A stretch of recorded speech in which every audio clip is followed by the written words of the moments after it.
So essentially what we're talking about here is how the employer brand can fuel your business growth. So it's essentially trying to illustrate ways that this can help with your business as an employer. You know, it's a vast subject. There's a lot to talk about. I'm just going to try and focus on the key points that I think are important, and that should help you identify areas where you can improve perhaps the processes that you're looking to put in place. So, firstly, who am I? Oliver Gibbs. I'm the account director, co-founder of a company called RecSites, which is an e-recruitment technology firm. I've got more than 10 years experience in online recruitment in different publications, different websites, different technology companies. And I've been involved in the launch of more than 50 recruitment sites around the world, but primarily in the UK. I kind of started my career working for a company called Production Base, which was a very popular media TV freelancing website, which was sold to the Daily Mail for a bit more than £7 million, about eight or 9 years ago. But I'm also a digital marketing specialist, so I work on, marketing strategy for websites, for applications, for different types of businesses. So I've got a kind of, I'd say, a fairly unique perspective across e-recruitment and then the wider kind of digital marketing world. So hopefully what I'm saying is, going to help you in some way. RecSite, just so you know, I'll talk more about it at the end if you have questions, but essentially it's a recruitment system for employers. It's used to kind of power career websites, so it integrates a lot of the different aspects of recruitment. And you've got interactive zones for candidates and for recruiters within your company to manage the process. It lets you do one-click job posting to job boards and search engines, centralizes applicant tracking, and gives you a talent management CRM database which you can use to solve staffing issues in future. What's this presentation about? Okay, so it's how to use the web to attract the right talent for your business. Sounds obvious, but sometimes it's good to keep things simple. It's showing how this talent can fuel the growth of your business, why an employer brand helps keep existing staff happy. So it's about keeping those good people that you employ. It's about keeping them happy and your existing staff. Also about identifying opportunities, easy opportunities, cost-effective opportunities to enhance your employer brand across the web, and hopefully just gives you some positive ideas that you can work with in the future. So I'll offer hopefully blistering insight for about 20 minutes. After that, I'll try and answer any questions. I'll try and answer questions as we go. It's not that easy with the system to do that, but I'll do my best. And if I'm not able to answer, I'll answer at the end. Post the messages into the chat box if you can do. At the end, I'll give a demo of the RecSite system if people are interested, or arrange a time to do that in future. And I'll provide a copy of this session afterwards. So just a quick disclaimer, this is my first webinar, so if I do make any mistakes or I don't follow the webinar etiquette, if there is such a thing, then I do apologise. This presentation won't solve all of your HR issues. It's about starting a process, a discussion, a thought process really for you guys to look at. And unfortunately, I can't verify all of the statistics in this presentation. I've tried my best, but some of them are taken from other sources as well. So firstly, we'll look at why does this all matter. So obviously, if the talent strategy within your company fails for whatever reason, you're going to miss out on business opportunities. And the way that industry is moving globally, the service sector and the knowledge economy means staff are highly visible within your company. They're on the front line of what you do in terms of your business operations, and therefore, the quality of those people is absolutely crucial, and increasingly so. It's also about motivating your workforce, to keep them productive, how you offer career pathways.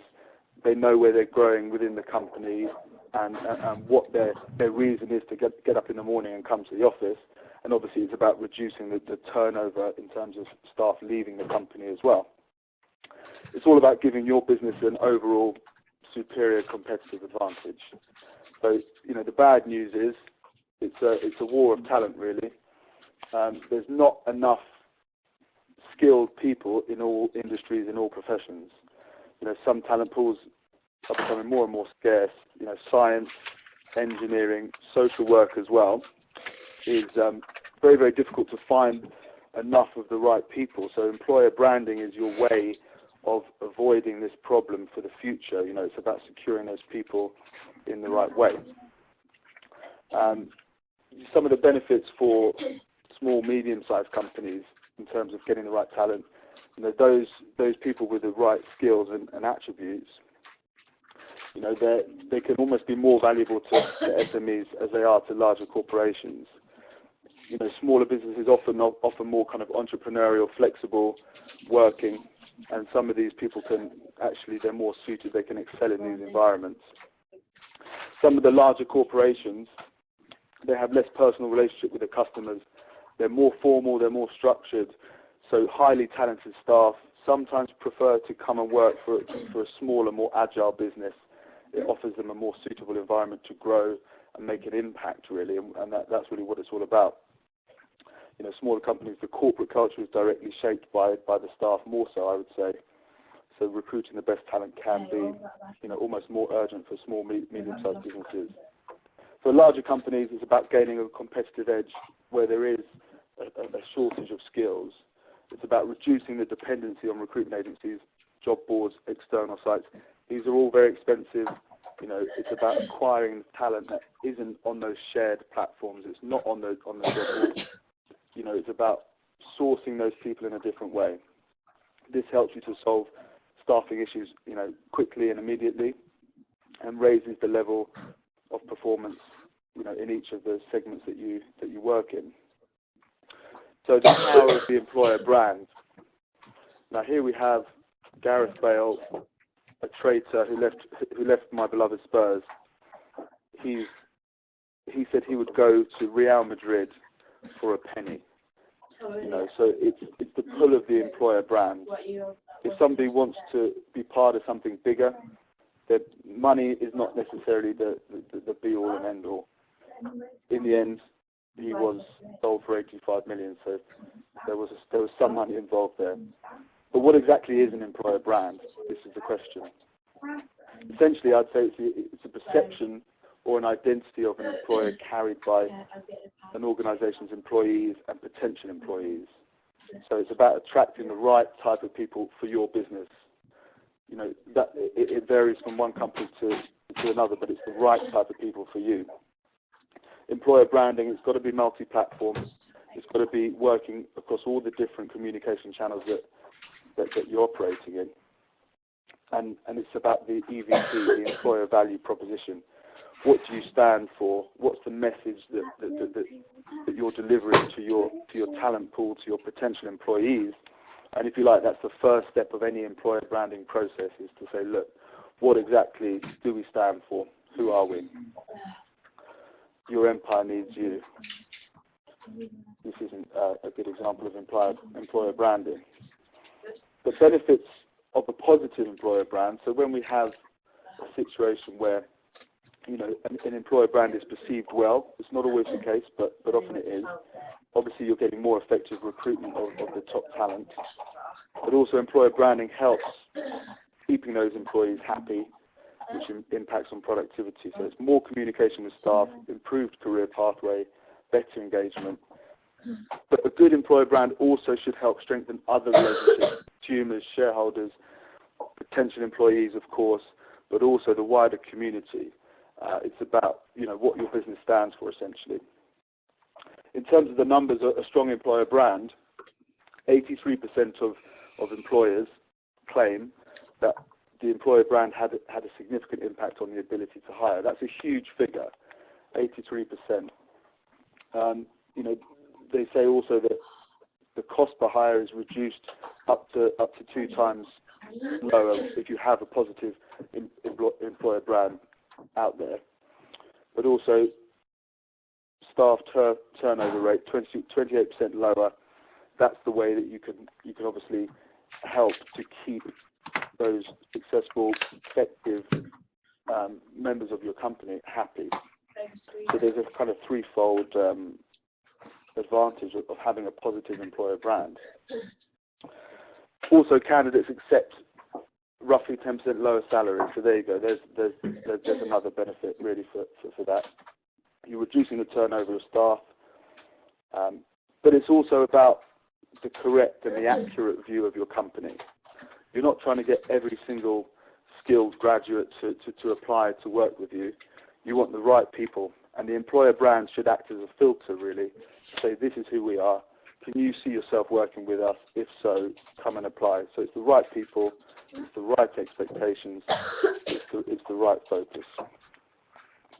It's about reducing the spend on recruitment agencies as well, headhunters. That costs a fortune. If you can attract the right people through your site, then it's important to do so. The human resources required, obviously, it's about capitalising on new opportunities. As we bounce out of the global recession, have you got the right people on board to help you to capitalise on that? So some of the kind of top tips just for employer branding in general, firstly, is it doesn't have to cost a fortune. There's things you can do, the best practices that you can kind of stick to. You've got your employer value proposition. You're spreading a very strategic, simple message throughout the company and throughout your potential hires as well. You want to make it seem a great place to work.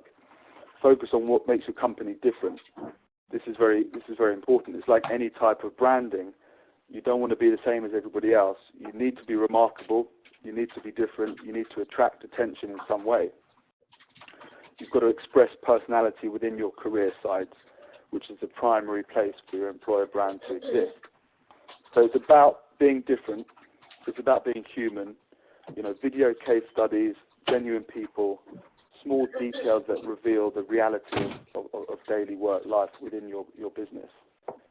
So to give you an example, being an equal opportunities employer is not a unique selling point. It's expected.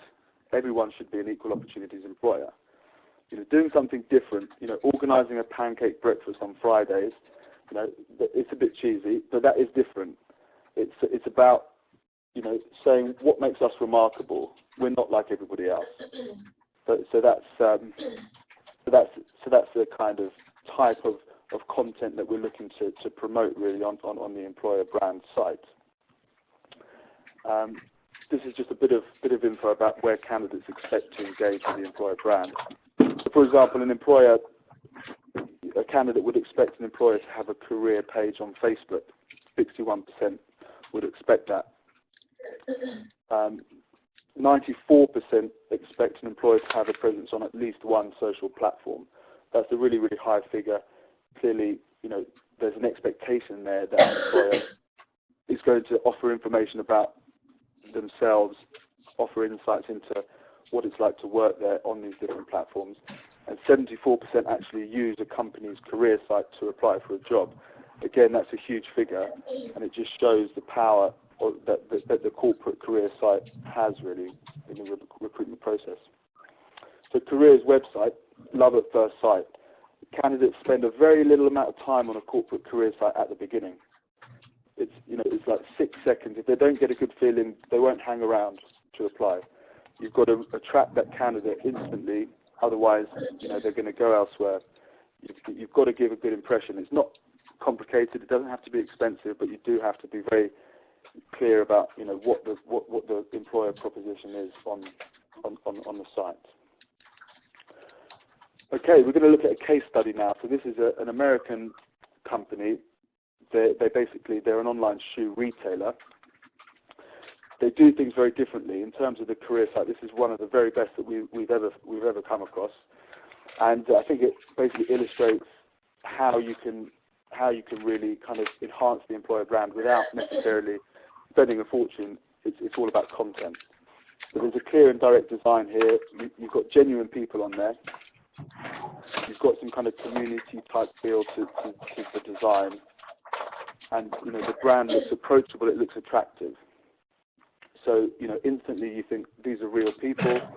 This is a real company. Let's look a bit more at what these guys offer. So if you do want to actually go and apply for the job, the type of functionalities that they've got here is really excellent in terms of converting that candidate interest. So, for example, you can search for jobs based on department, location, company. You can connect via Facebook with the Zappos family, as they call it. So you can instantly engage with them, via Facebook. You've also got some latest jobs there towards the bottom as well. So, there's different ways to actually, perform an action, apply for a job, but there's also information about the culture. What does Zappos do for fun? What are some of the corporate responsibility? There's other information there as well. So this is quite fun. This is basically part of the YouTube channel for Zappos. So this chap here has been egged on his way into work. So essentially the whole company have planned it. It's his birthday. So as a little surprise, as he walks into the office, they've got a whole video there. They cover him in eggs and then pour flour all over him. Then record it, then put it onto Facebook. Not sure in terms of health and safety how advisable that is. But, it is good content. It is viral. People share it and they say, look, hang on a second, this is an interesting company. I could see myself working there, particularly for passive candidates who aren't actually looking for a job right now. You build up an engagement with them. So I'm just going to run through some kind of top tips for your careers site, just to make sure that obviously you're doing things right. The most important consideration for people who are looking for a job is essentially jobs. They're there to look for jobs. You don't want to give them too much content. At all times, the current jobs, the online application process should be within a one-click reach. So you've got to make sure that everything is easy to find. Latest jobs, quick job search, browse by sector. All of these things help to convert people who are visiting the careers site. I'm going to use Tesco as a bit of an example here. They're doing some things right, they're doing some things wrong, and there's not a huge amount of creativity going into the site. The good thing that they're doing, we'll start off there. What Tesco do is they're segmenting their site, so they're targeting certain types of people, so customer service careers, people who are looking to work in the customer service centres. They've got their own landing page, which is part of the career portal. So instantly, you're going to get more conversions. You're going to get people who are looking particularly for those type of customer service jobs. It's also good for search engine optimization. People who are looking for customer service careers, those keywords are in the domain name. That's going to help to get traffic from people who are doing their research in terms of, job opportunities in their sector. This is something that, you as employers can use if you're looking at launching a career site. Put those keywords into the domain name as well. They also have a pharmacy page, another landing page. It's not great. It's a bit bare.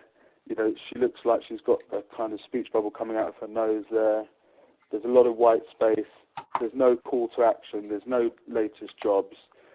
It's kind of devoid of personality, really, the whole website. It's manufactured copy, and it's not really offering an insight into the employer brand. And also, the homepage for Tesco Careers, it's not great. The colours don't really work. The kind of purple call to action box, it's hard to read. There should be some better quality content there, maybe a video set to music or a slideshow, or at least some clear call to actions, register your CV, quick job search, or something like that. People are on your site for one reason, and that's for jobs. It's easy to fall into the trap of kind of building a really flashy, pretty website that just doesn't work. Candidates are interested in one thing. You're better off having a simple list of your jobs than having a really complicated, flashy website. The layout's got to be easy to use, navigation that's easy to go through, and then you want to encourage people to search and apply for jobs. If you don't have jobs, then the call to action that you should be focusing on is to register your CV, so you're getting the speculative applications as well, and just ensuring that that conversion rate is as high as possible. Make job hunting a bit more like shopping. Everyone's used to going onto Amazon, going onto e-commerce sites and buying things. The key goal with a recruiting website is to get qualified candidates applying for your jobs. So if you give them an experience which is similar to online shopping, it helps them to find the right jobs quickly. There's a whole generation used to shopping carts and websites. Similar tools give that familiarity, and it creates a more engaging experience. As well as advanced job search, you've got things like Browse Jobs, which show the number of jobs within certain sectors. That encourages people to click through. And also you've got how many live jobs within that category. So our research shows that 60 to 75% of job searches are performed this way, essentially by people kind of looking on the industry sector or doing a search, through that method. This is a really simple and straightforward bit of advice that a lot of people neglect. You've got to test the application process. No matter what it is, once you've got a candidate interested in a job, you don't want to lose that application at the last moment. It sounds obvious, but far too many recruitment sites have application forms that don't work. Even if it's just an email link where you attach your CV, often that's broken, that link. It's going to an email address which actually isn't being checked. So you've got to make sure you regularly test the application process. Sometimes small changes to a website or a server can cause problems with things like the CV uploading. If you can add guidance text through the application process to keep the candidate informed. And this is particularly important when you've got multi-page application forms to give them a bit of an incentive that it's all worth it. Otherwise, it seems like it's it's a never-ending application form. This is a really key point. If you're looking to enhance your careers portal, you might want to choose a new domain for it. You can have it fully integrated with your existing site, but a unique domain for your careers site does give you an opportunity to advertise your site offline. We've got a client, for example, Gale's Bakeries, and when somebody walks into one of their stores with a CV, they just say, look, here's a card. You go to the recruitment website, you apply there. It's much easier, and you can advertise it internally to your employees. In terms of search engine optimization, if you can get highly relevant keywords in the domain name, that's going to help you to try and pull in good traffic from the search engines. Smaller companies as well. Larger companies might put Tesco Careers, put their brand name into the URL. Smaller companies might go for a kind of generic industry domain, so job in legal or social work. It's got that industry keyword which is going to help to pull in traffic, and that's what it's all about. It's all about increasing the number of qualified applicants coming through onto your site. So there's a quick example here. For social work, as a client of ours, we do the SEO for them, the search engine optimization. So social work recruitment, you search for their number one in the natural results, and that's their biggest source of candidate registrations and candidate applications. And that's made possible really because you've got the keyword in the domain name, social work. That does help to make the SEO more achievable really. So if you are going to choose a new domain name, if you want to integrate with an existing site, then you can often do that so that the career site's totally integrated. Most people would have a subdomain name, so for example, jobs.yourcompany.com. You can also buy a top-level domain, a .jobs domain, which is been around for a few years. They claim that Google kind of come and index .jobs websites in a way that is friendly towards your job listing, so they get listed higher in Google. We haven't seen any evidence of that yet, but it is quite nice. You have .jobs as the end of your website. It's catchy. People do remember it. So you think beyond job boards. Job boards are expensive. There's other ways that you can drive traffic. I mean, obviously job boards are crucial, but they do steer candidates away from your recruitment website and onto external databases. So job search engines like Oodle and Indeed, they're really cost effective because they channel traffic to your own recruitment site. If you can register your candidates into your own CRM, then if you can think beyond job boards to job search engines, that's going to really help to build up your talent pool. If you do use job boards, you can always ask them if job applications can be made via your own websites. Most of them have that setting. It's something where you need to specifically ask for it. And this helps you to register candidate details yourself, manage applications more easily, and basically make use of those registered candidates. You get a better return on your marketing spend as well, really. So, obviously, it sounds obvious to take social media with your jobs. I mean, RepSite lets you easily send jobs out to Twitter and Facebook. This helps to automate a lot of your recruitment marketing, keeps your candidates informed. You know, you have to do work to cultivate those social media channels, but once you do, you should be posting your jobs there. And you can always take featured or urgent jobs, post them as tweets or status updates, as well as onto the LinkedIn blog as well. And that helps you grow your connections on those sites, and you develop, you know, what is a free marketing channel, really. Another good tip in terms of on your career site, if you embed a bit of code, which is a social media share widget onto your job adverts, you know, your candidates can share those ads with their friends across their social network. So that's a good way to get similar people applying for jobs as well. A very quick look at Facebook. Facebook's really about passive candidates. It's not really being used to search for jobs. It's being used to connect with employers, research and engage, really. The way that we think of it, the career site is the kind of employer's showroom, you know, where you go to see what a company has to offer. You know, it's got all the jobs there listed. It's got all the information about the employer. Facebook is more like the job seeker's living room, where the employer's got to go and try and attract their attention. So things like video, things like, you know, events that you're having within your company, they work really, really well on Facebook to attract, you know, basically attract talent based on, you know, networks of friends. If you've got employees who are really, you know, really top quality employees, they're going to have friends who are, you know, probably similarly good. So it's more a place for fun than facts, really, but it is effective for building those relationships, which in future you can tap up, really, to try and bring that talent to your company. It's not really a place where you can get searched as such. It's a place where you get found. So it's not really a place to put your jobs and apply for jobs, but it's about, you know, letting employers open up for a direct interaction with the talent that's on there.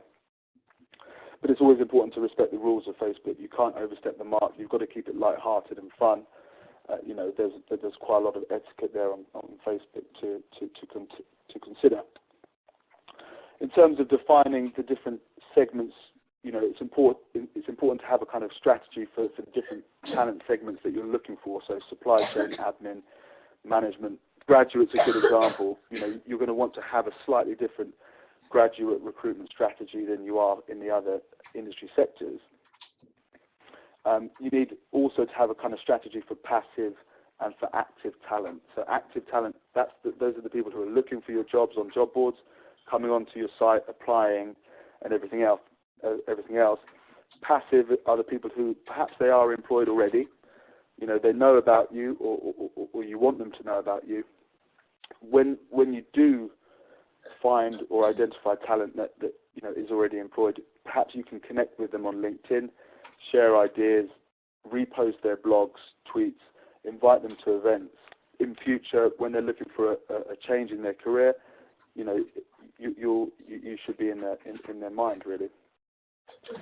Now, this is quite important. Email is the kind of ugly duckling, really, of marketing.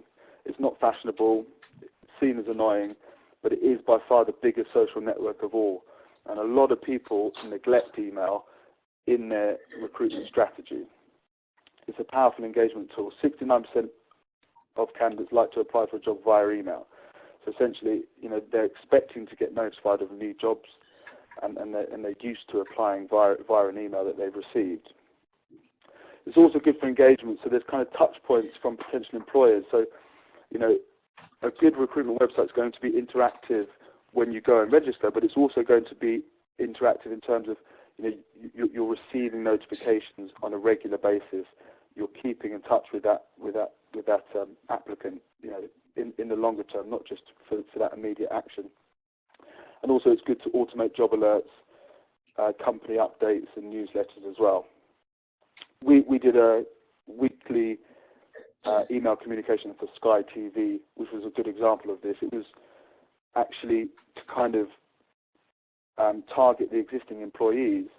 It was an internal communication newsletter, but what it did do was kind of help boost morale, make sure everyone's knows what's happening in terms of corporate targets and everything else. But it's a really good place to list latest jobs on there so that people themselves can apply for jobs within the company. That helps them to feel that they're actually valued, but also they should be referring their friends to jobs that they see within their own company. So it's good all round really to have a kind of regular newsletter that goes out to your employees. We're almost there now. I mean, essentially, the mission that we're looking at is, from our experience anyway, is that employers need transparency, authenticity, and creativity to kind of win the audience's attention and interest online across all of the channels that talents use. That is the big challenge. It sounds easy to do, but actually, in reality, you've got to be quite bold. You have to be able to say, look, this is who we are. This is what we do. Come and join us. And if you can get that right, the results are massive, really. Very few companies have mastered a kind of presence across all the different networks, careers, websites, social media, email, and mobile as well. So there's an opportunity there. If you can actually create something that is multi-platform, then it's newsworthy and it will generate quality in terms of new applications. Today's graduates are miles ahead of employers in terms of using career websites, what they expect from social and professional networks, as well as their kind of open mindset for mobile. If you can integrate with these channels, if you can integrate these channels, with your recruitment system, then there's huge benefits in terms of productivity. It's going to save you loads of time. It's going to reduce costs, and it's going to make a bigger impact really on what you're doing. So in the next webinar that we do next month, we're going to talk in more detail about things like LinkedIn, how to measure your career site traffic, so we can give you some really good information about kind of dashboards that you can use in analytics for tracking conversions, applications, registrations, to make sure that you're spending money in the right way in terms of your recruitment advertising spend. And also we'll look at mobile, and realistically, how does that work for small and medium-sized businesses, and how do people recruit via mobile. Just going to give you a couple of examples of recruitment websites that we've created, just to give you an idea really. This is one that's for a group of legal companies in